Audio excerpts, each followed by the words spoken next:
Good morning class. बेटा हम लोग चैप्टर 5 मैथ सेकेंड में जो है आपका, ठीक है, वो पढ़ रहे थे यूक्लिड की ज्यामिति का परिचय। ठीक है, इसकी जो इंट्रोडक्शन है, इसका परिचय है, वो हम लोग लास्ट क्लास में पढ़ चुके हैं।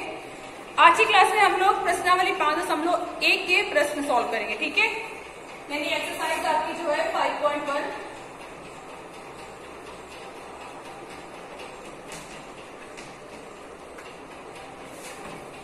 इसको सॉल्व करेंगे, जिसका फर्स्ट नंबर क्वेश्चन दिया हुआ है आपको। निम्नलिखित कथनों में से कौन से कथन सत्य हैं और कौन से कथन असत्य हैं, अपने उत्तरों के लिए कारण दीजिए। यहाँ पे सबसे पहले आपको ट्रू फॉल्स दिया हुआ है और आपसे ये कहा गया है इनमें से कौन सा सही और कौन सा गलत है, ये आपको बताना है और अपने कारण सहित बताना है। उसका रीजन भी बताना है कि अगर गलत है तो क्यों गलत है और सही है तो क्यों सही है। ठीक है, जैसे पहला दिया हुआ है, एक बिंदु से होकर एक ही रेखा खींची जा सकती है, क्या ये सही है या गलत है। फर्स्ट का फर्स्ट है आपका एक ही। देखिए, आपको पहले क्वेश्चंस बुक से नोट करना है, ठीक है, और आंसर जो मैं कराती हूँ, अगर मैं क्वेश्चंस भी कराऊंगी तो बहुत ज्यादा टाइम हो जाएगा। ठीक है, सब लोग क्वेश्चंस बुक से नोट करेंगे और आंसर जो मैं कराती हूँ उससे। कह रहे कि एक ही बिंदु से केवल एक ही रेखा खींची जा सकती है। देखिए बेटा, अगर ये कोई आपका पॉइंट है तो क्या सिर्फ इससे एक ही रेखा आप खींच सकते हो, इससे ज्यादा नहीं खींच सकती, गलत है। एक बिंदु से असंख्य रेखाएं खींची जा सकती हैं, किसी भी तरह से कोई भी रेखाएं हम इसमें खींच सकते हैं। ठीक है, यानी कि एक बिंदु से असंख्य रेखाएं खींची जा सकती है। पहला जो है वो आपका असत्य है, ये आपका असत्य है, क्योंकि एक बिंदु से असंख्य रेखाएं खींची जा सकती हैं। ठीक है, यहाँ पे लिखिए, एक बिंदु से कथन है या तो कारण है। ठीक है, एक बिंदु से असंख्य रेखाएं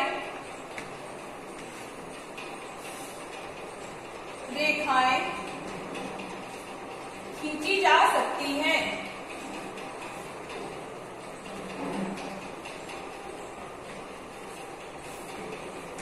खींची जा सकती हैं। फर्स्ट का सेकंड दिया हुआ है, दो भिन्न बिंदुओं से होकर जाने वाली असंख्य रेखाएं हैं। कह रहा है कि दो भिन्न बिंदुओं से होकर जाने वाली क्या असंख्य रेखाएं। देखिए बेटा, अगर दो बिंदु ये दिया हुआ है तो इनसे क्या असंख्य रेखा जा सकती है? नहीं, सिर्फ और सिर्फ एक रेखा जा सकती है। ठीक है, यहाँ पे लिखेंगे असत्य, ये भी स्टेटमेंट आपकी गलत है। लिखिए, दो भिन्न बिंदुओं के बीच केवल एक ही रेखा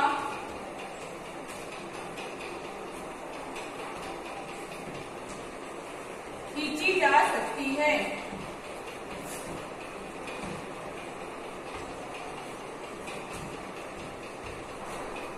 ठीक है, उसके बाद नेक्स्ट है, एक शांत रेखा दोनों ओर अनिश्चित रूप से बढ़ाई जा सकती है, ये स्टेटमेंट आपका सही है। ठीक है, थर्ड वाला जो है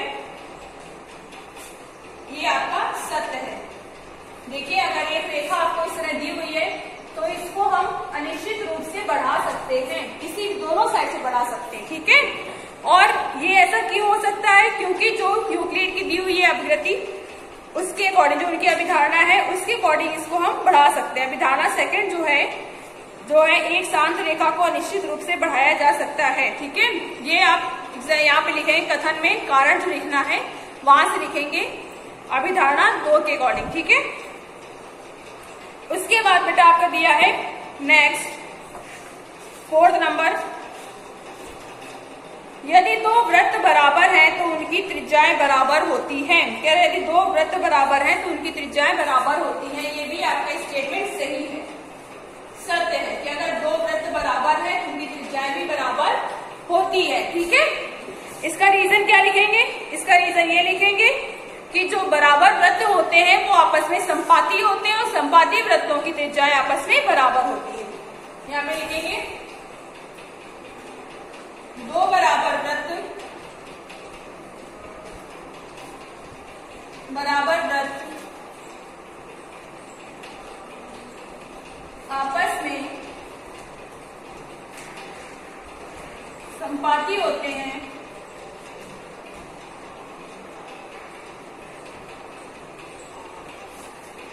संपाती अतः संपाती वृत्तों की त्रिज्याएं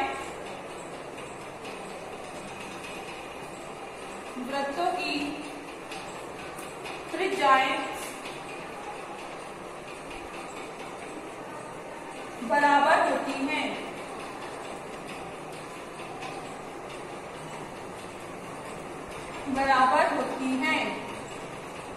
ठीक है, अब आते हैं फिफ्थ नंबर पे।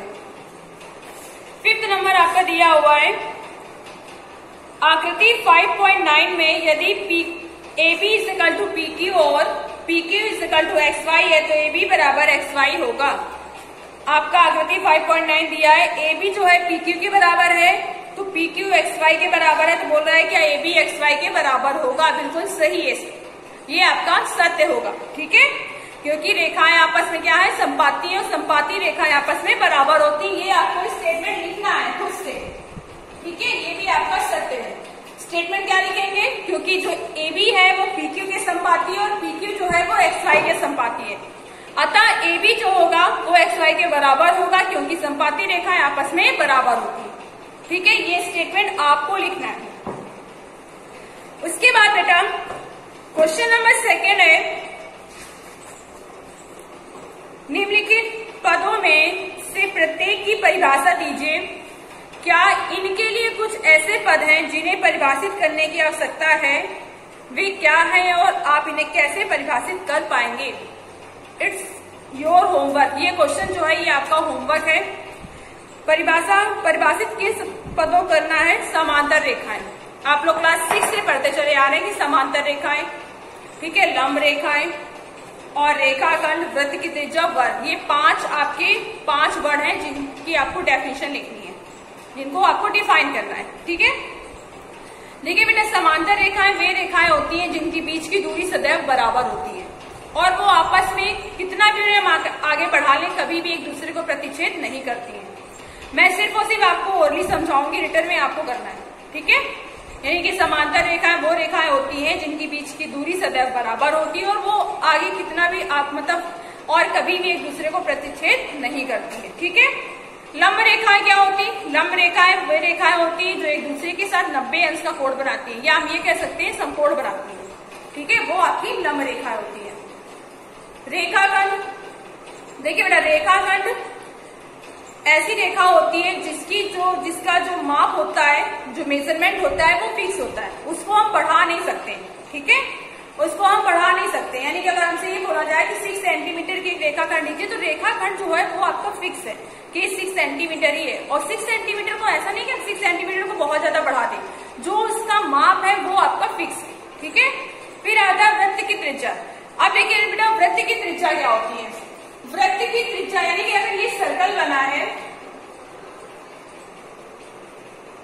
और ये इसका केंद्र है, ठीक है, तो केंद्र से परे तक की दूरी आपकी वृत्त की त्रिज्या कहलाती है। ठीक है, और एक वृत्त में असंख्य त्रिज्या होती है और सब आपस में बराबर होती है। ठीक है, उसके बाद लास्ट है आपका वर्ग। वर्ग क्या होता है, देखिए वर्ग इस तरह से वर्ग होता है, इसमें 4 भुजाएं होती हैं और चारों भुजाएं आपस में बराबर होती हैं। 4 कोण होते हैं और चारों कोण 90 अंश के होते हैं, यानी कि बराबर होते हैं। ठीक है, तो इन 5 वर्णों की जो डेफिनेशन है वो आपको खुद से लिखना है, परिभाषा आपको खुद से करनी है। ठीक है, अब आते हैं क्वेश्चन नंबर 3 में। क्वेश्चन नंबर 3 है, नीचे दी हुई 2 अभिधारणाओं पर विचार कीजिए। 2 भिन्न बिंदु A और B दिए रहने पर एक तीसरा बिंदु C ऐसा विद्यमान है जो A और B के बीच स्थित होता है। सेकंड दिया हुआ है इसी में, यहाँ कम से कम ऐसे 3 बिंदु विद्यमान हैं जो कि एक रेखा पर स्थित नहीं है, एक रेखा पे नहीं है। तो फिर आगे बोला गया, क्या इन अभिधारणाओं में कोई अपरिभाषित शब्द है, क्या यह अभिधारणाएं अविरोधी है क्या ये यूक्लिड की अभिधारणाओं से प्राप्त होती है? स्पष्ट कीजिए। जो आपको दो अभिधारणाएं दी है इनके बारे में बताना है कि किस तरह की अभिधारणाएं, ठीक है। थर्ड का सिर्फ और सिर्फ मैं आंसर लिखवा रही हूँ, ठीक है। क्वेश्चन आपको बुक से नोट करना है।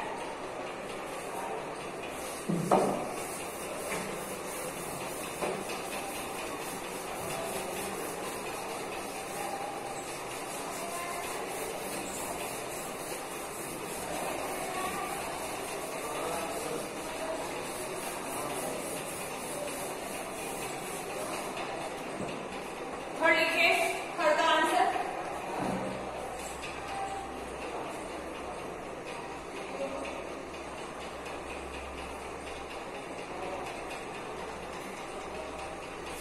देखिए ये संगत बिंदु है, या इसके यहाँ नष्ट करके यहाँ लिखिए। ऐसे अनेक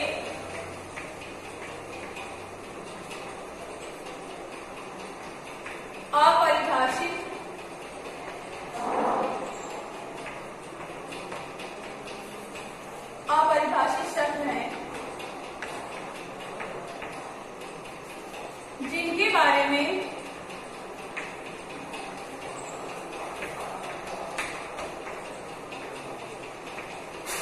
हमें ज्ञात होना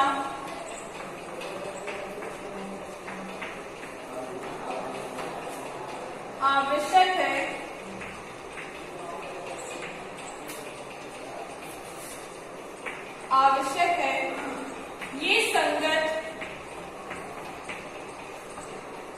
ये संगत होते हैं क्योंकि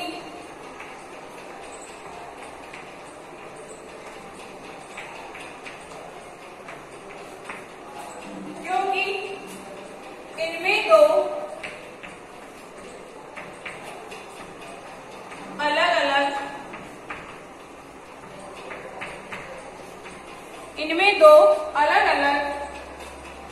स्थितियों का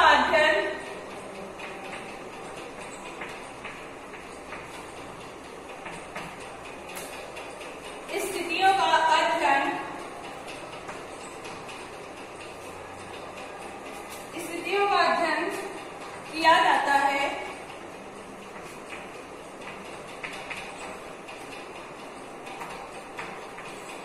किया जाता है। अर्थात जो आपकी स्टेटमेंट फर्स्ट दिया है, ठीक है, उसका लिखवा रही हूं। अर्थात यदि दो बिंदु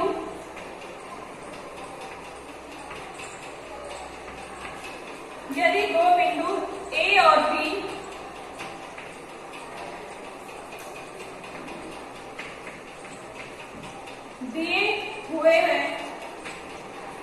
दिए हुए हो तो उनके बीच में स्थिति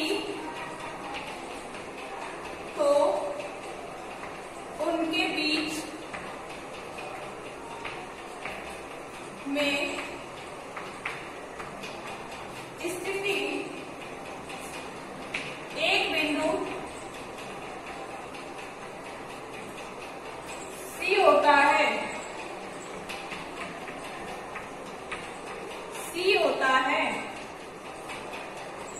ठीक है। और सेकंड की अभिधारणा है, सेकंड नंबर क्वेश्चन उसकी अभिधारणा है जो आपका इसी का सेकंड स्टेटमेंट दिया था। ठीक है, यदि ए और बी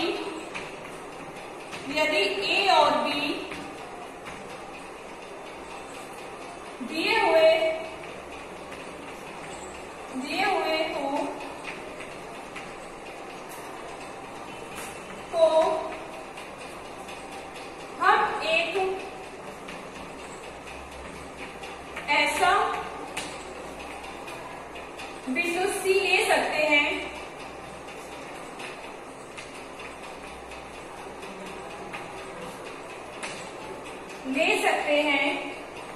जो ए और बी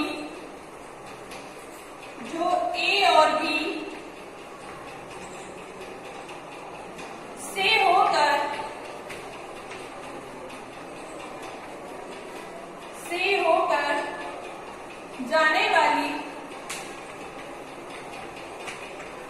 रेखा परिस्थित नहीं होता। देखिए बेटा, ये जो क्वेश्चन नंबर 3 है, ठीक है, उसमें आपको स्टेटमेंट लिखना है, कोई क्वेश्चन नहीं है जो आपको सॉल्व करना है, ठीक है। ये सिर्फ अनुसरण नहीं करते हैं, कह रहा है कि इसके आगे आपको ये भी लिखना है कि ये जो आपके अभी धारणा है, ठीक है, उसमें क्वेश्चन में पूछा गया है क्या जो यूक्लिड है उनको अनुसरण करते हैं, तो यहाँ पे आगे आपको लिखना है ये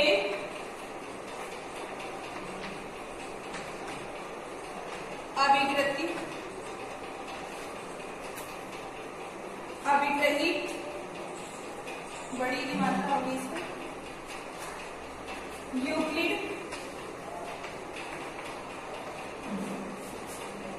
की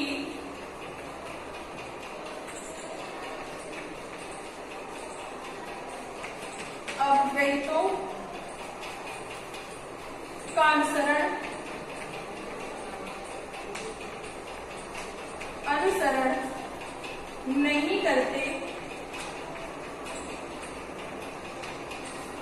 नहीं करते, फिर भी ये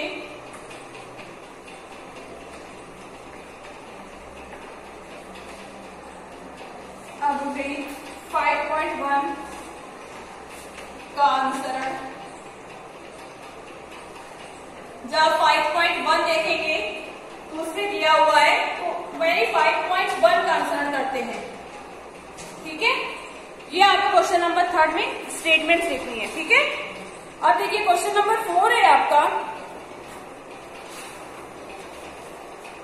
यदि दो बिंदुओं A और B के बीच एक बिंदु C ऐसा स्थित है कि AC और AC बराबर BC है, तो सिद्ध कीजिए कि AC बराबर हाफ AB है।